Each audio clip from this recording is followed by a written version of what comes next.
You feel like with you being like the Grom of the group, like you learned a lot just watching everyone around you? Had to. I mean, I'm probably, I would have to say I'm the rarest surfer on earth.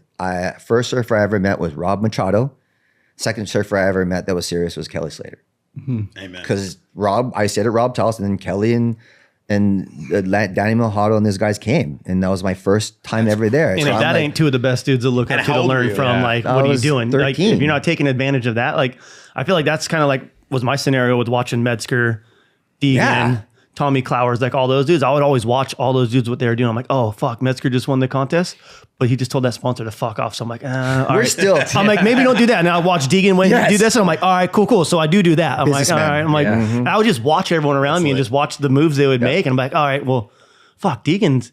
Yeah, you think he's an asshole and he's a partner, but he's the dude who's at the meetings on Monday trying to get a team deal for all of us to get paid. Where I'm like, okay, so you do think he's an asshole, but he's actually behind the scenes doing cool shit to help out everyone in the group. It's you know what I mean? His son's doing. Look at both the kids are doing. Talk about that too, because Deegan, for as much stuff as we always talk about Hayden and his dad and the life story of the Metal Militia, he doesn't get enough credit for the fact that he was the guy that was going and starting the controversy, but then getting the sickest team deals. He was a dude at La Jolla Group having meetings trying to get militia license. He was a dude going to Quicksilver. He was a dude trying to get TV shows. Like, not a lot of people always saw all that. You know like what I said, I was in San Jose and I looked in and he's there. I was like, what are you doing way up here? You know, he's the dude. It's cool that you give him his flowers for that, because even as someone who looks at business, like that guy, he revolutionized the way you kind of put together team business. 100%. And I always look at that even growing up. I always tell you this. And I think that was like one of the biggest things for me being a Grom is watching all these dudes make the mistakes and do the things that were right or the correct way to do it, where it's like I took what everyone else was doing and just made my path with watching these dudes.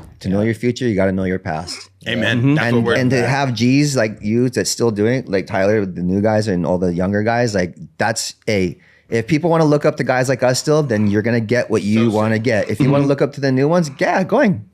I'm good, but we are the old cloth. We are probably a lot of the last of the old cloth, because there's not guys that act like us or feel like us anymore. So 100%. Or that aren't scared to act like yourself. You know what I mean? Like I'm not comfortable enough. Like same with you. Like you've never changed who you are throughout your years. It's like you either like me or you don't. Like I'm not gonna change. Like I've gotten this far doing my own thing. I'm just going to keep going farther. Yeah. And I love my friends. I love my group. I love my boys. And I love what we are, you know, and we're our generation. The guys that talk shit, whatever, they don't like it. They're a little, you know, soft. Everybody's soft nowadays. That's fine. You know, we'll hang with our group. We're gonna get our boys in our group. You're gonna make your own team, and we're gonna be it. And we're gonna be stoked if you do that, because it makes it so much easier for us. So good. We're just gonna roll you guys so hard. Yep. And I love the fact that you're someone who now is very vocal on social about doing jujitsu, riding. I see your photo dumps on Instagram. It's cool to see that someone at your age and everything you've accomplished, you still have so much energy to go and do all these things that you love. Because motherfucker still looks like he's in his early 40s, dude. Look at him. It's inspiring, dude, because a lot of people talk about the same reason why people still follow Twitch. They go see him riding in his backyard with all his friends. Last question I have for you. First of all, thank you for coming on. I was honored to be with my boys. I wanted Cole to be here with us. I wanted Cole on this so we could talk surfing, but you really touched on everything. We're just going to have to do another one with Cole and him. That'd be good after one of the tour events. But the last thing I have, especially so we can really dive deep next time into catch surf and everything you have going on with your brands. Last thing is, who you feel had the sickest style growing up on a board? Ooh. Besides yourself. Oh, man. I don't know. I really looked up to Robb, so I emulated a lot of his style. Mark Occhilupo was my very first, like, whoa, that's my guy. Like, because Robb was my friend.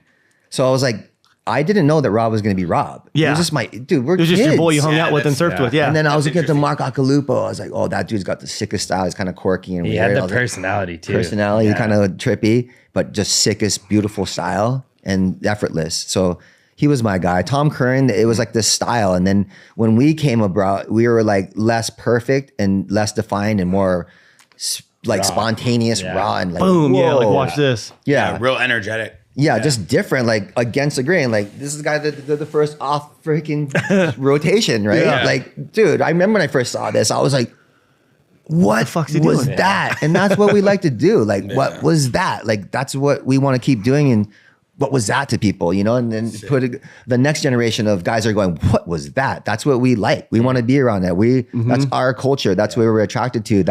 Twitch will still get on his bike, be like, F that. Like, I can do that still and do a little bit of that still because we're still in it. You know what I mean? So Well, it's why people call you guys pioneers. Like, you're a pioneer of surfing. You're a pioneer of freestyle motocross. Like, you also, you know, we say it time and time again, because I think it's the coolest thing is you're opening up the floodgates. You're not like gatekeeping. You're like, yo, no, I'm going to bring these guys in my house and teach them. No, I'm going to go out there and make soft tops and get the next generation of surfers involved in the game. Like, it's cool to see that. Right? Like, for us at JAXXON, we're constantly trying to develop jewelry, and we sell a lot of jewelry to guys who have never worn chains, right? And we always tell people it's this level of confidence when you wear a chain. But when you interview all these athletes and you see the people that we're trying to build the brand with, we're not dropping the bags on the NBA players, you know, and the football players that we should be. What we're trying to do is empower the sports with the people that can be here, 10 toes down, in the room, in the gym, in the facilities. And I feel like that's like the same concept. Like, we're trying to open up the gates too, so everybody we work with is a part of the brand.